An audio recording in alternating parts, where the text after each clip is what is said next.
Mama Emmy mengaku punya anak selain Raffi Ahmad dan Syahnas.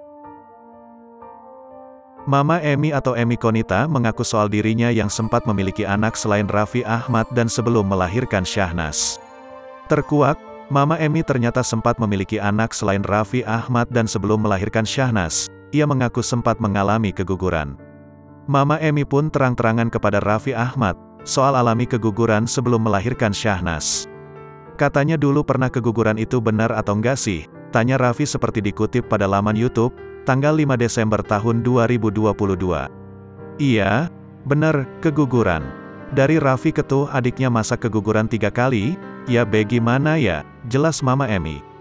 Mama Emmy pun menerangkan lebih jelas soal momen ia mengalami keguguran tersebut.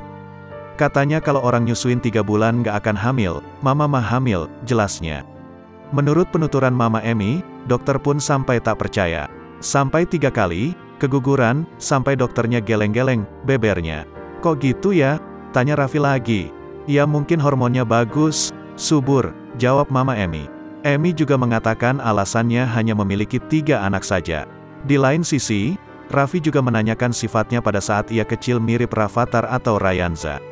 Raffi Ahmad waktu kecil lebih mirip Rafattar atau Rayanza nih kalau Mama lihat, tanya Raffi. Kalau Rafattar kan lebih banyak diem, kalau Rayanza lebih banyak senyum, kayaknya kalau Raffi lebih ke Rayanza. Sifatnya Rafattar lebih menutup diri, dari kecil Raffi Ahmad juga mulai nyapa ibu-ibu, kenang Mama Emmy.